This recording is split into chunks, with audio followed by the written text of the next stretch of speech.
Hi, everybody. Thank you for taking the time to join us. We'll do some super brief introductions of those of us who are part of the nominating committee, just so those of you on the call can know who we are and what role we sit in currently. All right. So I'll go ahead and get started. I'm going to introduce myself, and then I'll have a few other folks who are on the call introduce themselves as well. So this is our current nominating committee. A couple of us are here to be able to talk through running for one of the committees or the board of directors, the foundation, and what that can look like. So I'm Michelle Lal. I'm currently the SAEM president-elect, so I am the chair of the nominating committee. Wendy Coates, who's the immediate past president of SAEM, is also a member of the committee. She unfortunately couldn't join us today.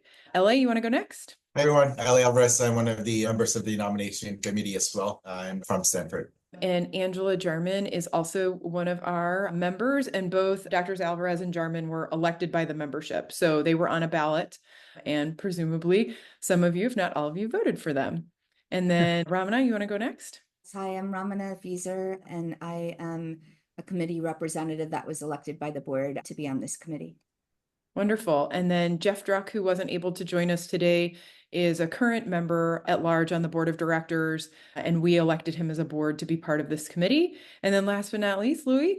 Hello, I'm Louis Ling, and as you can guess, I was the 5th president of SAM, and I've been on many committees of the society and happy to be asked to be on the nominating committee for this year.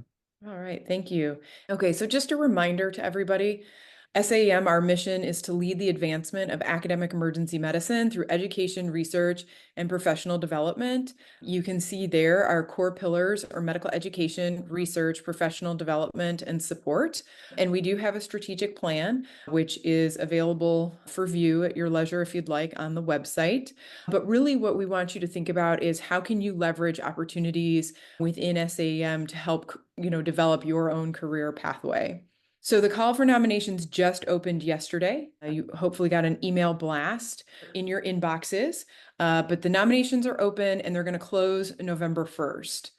So we've tried to be very intentional on the nominating form this year so that you as a nominee, as an applicant, understand which information is forward facing to the entire membership if you're elected and are on the slate, and which information is sort of kept behind the wall, so to speak.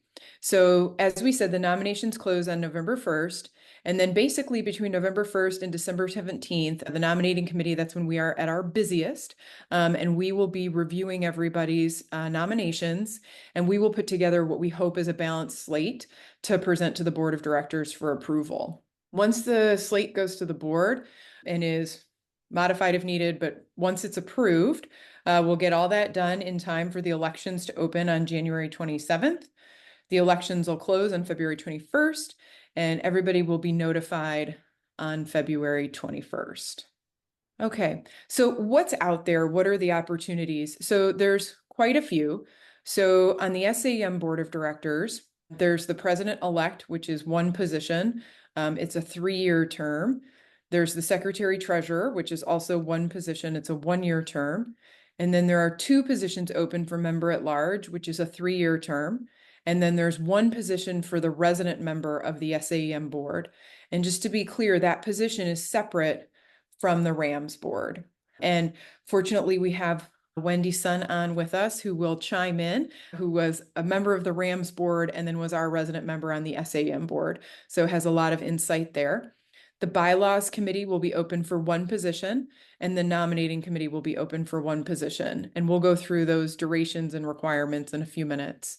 At the same time, in the large election slate will be the RAMS board election. And you can see there they have a president-elect position, secretary-treasurer, members at large, and medical student representative.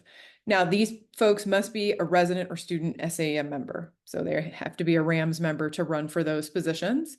And then AACEM, which is the chairs group, has 1 member at large position open. And again, you must be a chair and a full member of AACEM specifically to run. A little note about the SAEM Foundation. So there are 6 positions open on that board currently, 1 for president-elect, 1 for secretary-treasurer, and 4 positions for member at large.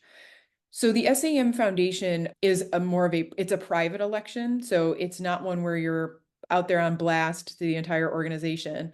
But you do need to be aware that you really do have to have a passion for fundraising to be in the foundation and be an active participant on their board.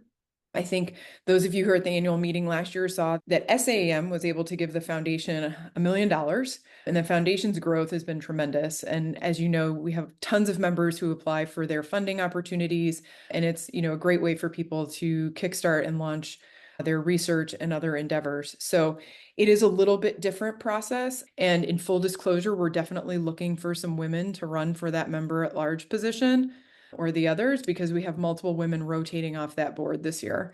And we do really make an effort to ensure that we have gender, race, ethnicity, and other types of inclusion across our boards. Okay, and the Academy nominations are open. So I know there are some of you on this call who have come up kind of through the Academy pathway. So you can see there we have many academies within SAEM, and many of them have positions open to run.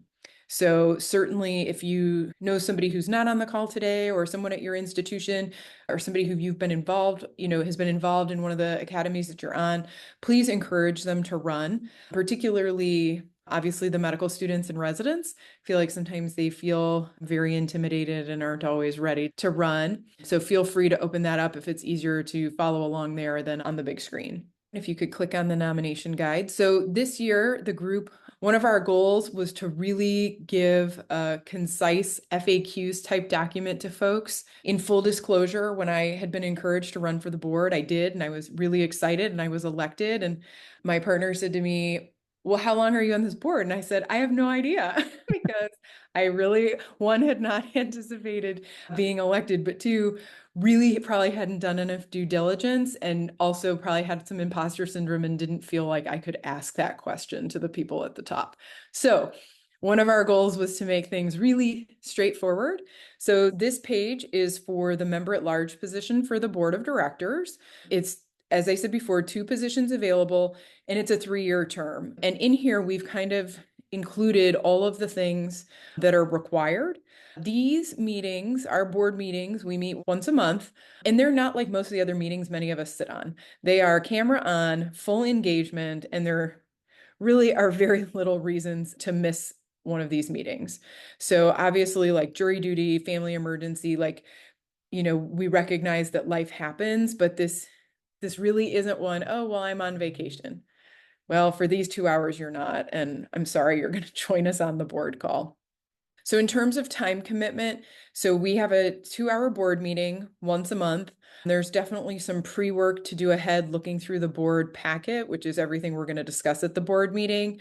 You also serve as a liaison to committees, academies, interest groups. So you attend the meetings for the groups that you're a liaison to. And sometimes we call special task forces that require additional meetings as well. We meet in person at the annual meeting, obviously, and then that's when the term would begin. We do a meeting in early September at SAEM headquarters in Chicago.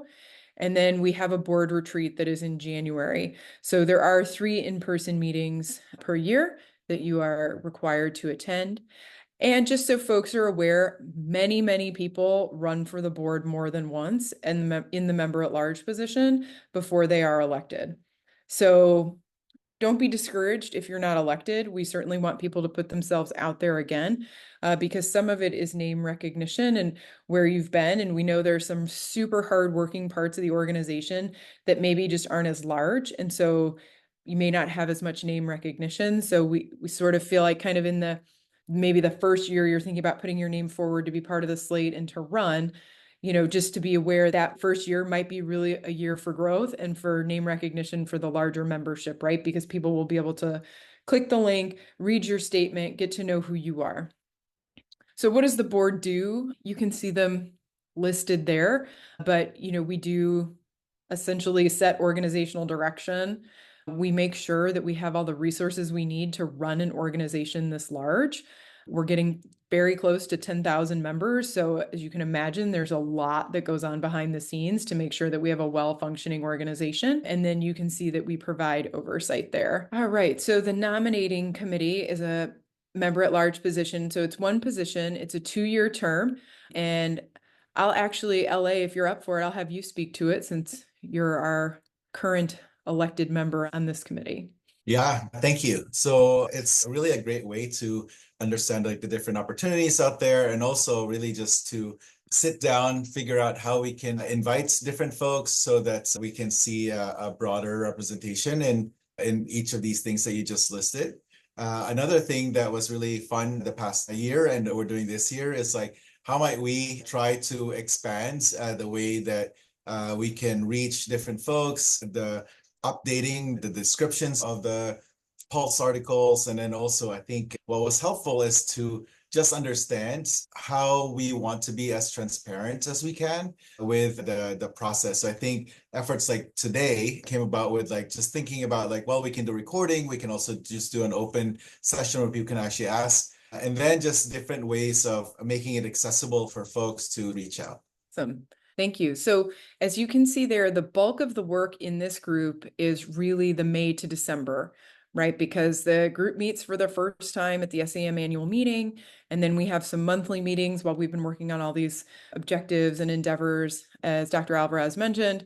But then really the big job is in December, and it's putting together that slate. So that's a little bit longer meeting, but that's pretty much it. So if you were looking at the board of directors member at large description and you were like, that's too much, I don't have the capacity or the bandwidth, this is another great place where you can really make meaningful contribution to the organization. So the bylaws committee, we have one position available. It's a 3-year term.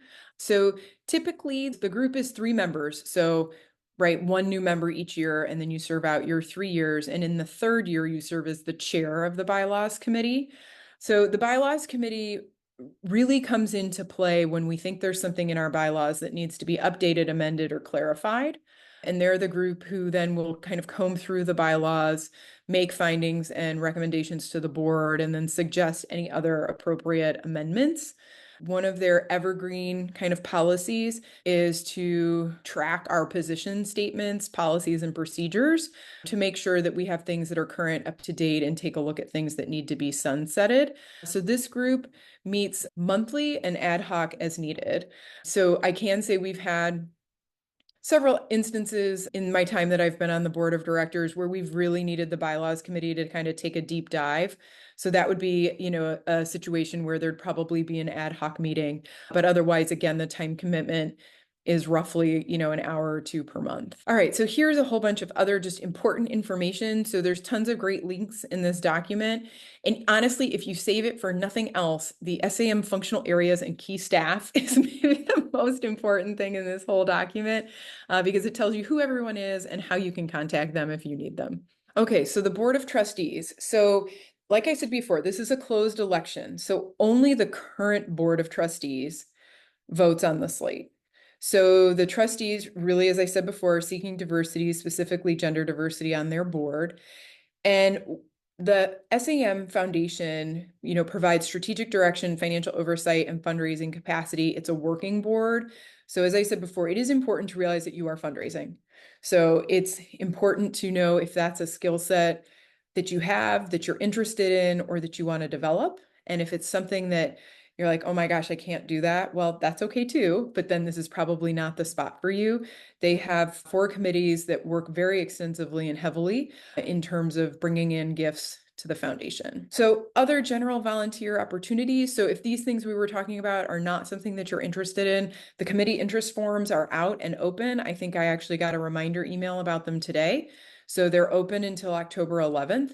So if you feel like this is not your year for any of these things, totally fine, but please consider continuing participation on a committee. And if you've been on the committee previously, consider committee and subcommittee chair leadership opportunities. Just a reminder, right, that academies interest groups are free. So please consider joining the academies and interest groups that interest you. It's a way to increase your visibility. And as you saw before, there's tons of leadership opportunities within the academy structure as well. And as you see, they put on there, you can join anytime by logging into the SAM site and going to your member profile and then clicking the groups you want to join. All right, so there are 2 more opportunities that are coming up. So if you are a resident or student on this meeting or listening to this meeting, there is an opportunity to register for the Meet the Rams board, which you can see is later this week on the 26th from 6 to 7 p.m. Central Time. And then you can meet the SAM Bylaws Committee a little bit later in October on the 16th from 2 to 3 Central Time. So when I went through that stuff, you're like, ooh, I'm most interested in bylaws, please, feel free to register for that webinar, as the folks on there will be doing a pretty much open Q&A as well. All right. So if you have questions about the nominations, the nomination process, something that's more on the backside, something to do with the form or anything else, please reach out to governance@sam.org and they'd be happy to answer your questions. I'm also going to put my email in the chat. If you have some other question, big or small, please feel free to reach out, or if you'd like to talk more, I'd be happy to tell you more about my experience on the board. But at this point, that's kind of all the presentation points we had. But I'd like to open it up for anyone on the webinar who'd like to ask a question, or feel free to type a question in the chat. Or those of you who have been on the board, served, have other things you'd like to highlight or point out, please do. I'll give everyone a couple minutes to decide if they want to ask a question. I'll just share that I think one of the cool things that we did last year that I'm really excited about was we blinded each of the nominations. So the way it works is we solicit a lot of these nominations, and then the nominating committee kind of sits down and kind of look at the aggregate and then submits that for the final slate. And so for us, because what we were considering is, like, I can imagine people may know different people and kind of advocate for things at the very beginning. We truly did like a holistic review. It's the first time I think that we did that at this level. And we're refining that this year again. So it's just one of those things that we did in ADIAM and equity and inclusion that got to be transferred at the highest level of SAEM. And so I felt like in that 1 year, we're able to make an impact already. Awesome. Thank you. Kat, you had a question? Can I just presume that FAQ document that you put together would include what I wish I'd known before I was elected? I mean, I think we did our best to include those types of FAQs, but as I said, feel free, I think, to reach out to any of us, happy to have a one-on-one conversation. But yes, we definitely tried to make it like very transparent about time commitment, role and responsibility, really everything, so people would know with full transparency kind of what they're getting into. Yeah, Dustin? Hey friends, good to see everybody. Thanks, Michelle, for the overview. I have a question, but for the member at large position, like what's the scope of that, or sort of like the expected role? I mean, attending meetings, but is there anything specific? I think, treasurer, secretary, president roles seem pretty intuitive, but member at large, I'm like, what exactly is the role? Yeah, so, and Ava, I know you're on, you can feel free to chime in too if you'd like, but probably the most fundamental part of the role is really serving as a liaison to different portions of the organization to the board. And I will say most of us come from a specific part of the organization. And I really, when I did my first year as member at large, had no idea the depth and breadth of the organization. And so there is definitely some intentionality to try to put you in places that you haven't seen before. And so I've learned so much over the last several years, just being a liaison to these groups and seeing what they're doing, what their initiatives are. I think another great space and place for us is to facilitate collaboration, right? So let's say you're the liaison for the environmental interest group, and then you're also the liaison for GEMA, which is global emergency medicine, right? And you realize that they both have something they're kind of working on that they don't realize they're both working on, and you can connect those groups, and certainly our resident member on the board helps us in that capacity too, to connect with RAMs. So, I think a lot of it in the member at large role is getting to know really the in-depth look at the organization, but also trying to foster collaborations, build bridges, get larger groups working together. We do have task forces that come up, right? We had a workforce task force. So, there's always a couple members of the board that volunteer to be on those. We're going to have a task force to look for our new editor-in-chief of our journal. So there's things that come up that might vary from year to year, but we do tend to put people in places that really utilize their skills. So, because we do try really hard to make a well-rounded board. So, coming from an education background, if there's really an education specific initiative, we want you there, right? We want your voice, we want your insights, we want your knowledge there representing the board. I don't know, Louis or Ava, if you have other things you would add? Well, I think when there's a title like secretary, it seems like there's a set thing to do. But everyone on the board is a member and they're a director. And so the idea is this group has to make decisions in the best interest of the society. And so, as Michelle was saying, society is much bigger than any one of us knows about. So you have to learn everything, as much as you can anyways, about everything that's going on in SAM and basically decide, well, what resources do we want to support? You can't do everything. There's only a limited amount of time, money, and stuff like that. So you might have to say no to some of your friends in a group that you've been with for a long time, because it's better for the society to do something that you might not have personally done, but in listening to the discussion from everybody else, it would be a better thing for academic emergency medicine, the society, and all that other stuff. So you're one of the votes, and you get to participate in the discussion, be in the room where it happens when all those decisions are made. And additionally, I think too, one of the things I really enjoyed doing when I was on the board as a resident was kind of looking at the committee objectives and really deciding like what the strategic goals of and where, you want SAM to go in the future through kind of reviewing the objective committees for the upcoming year. So that was also a great experience. Yeah, I mean, we do strategic planning every 3 years with a facilitator. And I mean, it's a really kind of amazing process. I think to Wendy's point, like, we're not looking at tomorrow, we're looking at 10 years from now. And what do we need to do today to set us up for the future?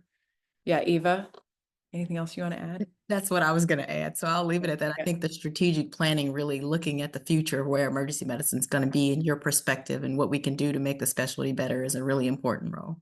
Any other questions? I mean, and in full disclosure, like when you're elected to the board, the first year feels really nebulous. You're like, I don't really understand what I'm doing. Am I doing it right? Is this what I'm supposed to be doing? But you are. I mean, there's a learning curve. And I think then by the time you get to like your second year on the board, you're like, okay, I can see now the big picture too. And I get where we're going. Like I understand the importance of what I'm doing. And I think, to reiterate the point Louis made before, you may have gotten to the board, however, with the support of kind of whatever contingent, but now you have to support everybody. And so, we have some really lively and thought-provoking discussions as a board because we want to make sure we're doing the best for the entire membership, not just whatever group probably supported us in getting on the board. So, Well, I think a lot of times the emphasis is on getting elected, but it's not just getting to be a board member. It's really wanting to do what directors and leaders do, which is making decisions and sometimes making hard decisions. So I know a lot of people go, oh, I finally got elected. That was my objective. Well, that's not your objective. Your objective is to do what, leaders do. But I think the other thing people often ask me is, well, can I do all of this? I'm busy at my home job and my family and all this other stuff. And I would say, well, yes, you have to look at the timing of all that. So yes, you can have it all, but you might not have it all at the same time. And so there might be times when your family is more important, your work is more important. So you might have to put some things off for a year or 2 years, or you might just be a member and not necessarily want to be a leader, which would take more time. So there's all sorts of things with your personal priorities that you have to pick as far as when you want to do this. And then I think the last thing is that there are many organizations in emergency medicine, and you should find the one that really you have a passion for. But when you do volunteer stuff for other organizations, all those leadership skills are transferable. So what you learn somewhere else, you can use at SAM. And after you're a director or president or whatever it is at SAM, you can take those skills and move them to somewhere else. So you can see emergency physicians in leadership positions in their real jobs, like the president of the University of Minnesota, where I work. She's an emergency physician and doesn't have anything to do with medicine per se, but she's the president of, a Big Ten school. And she learned those, leadership skills at all sorts of different places, including, I don't think she was an SAM officer, but, she worked in other places that gave her those leadership skills. So the things that you learn here at SAM, you can take and hopefully, become a leader in other places and represent academic emergency medicine all over the country and all over the world. Awesome. Well, thanks, Louis. See, Louis is going to take us all over the world. So I think that's like the perfect way to close. with your inspirational message. But again, if anyone has any other questions or wants to talk offline, please feel free to reach out and bye everybody.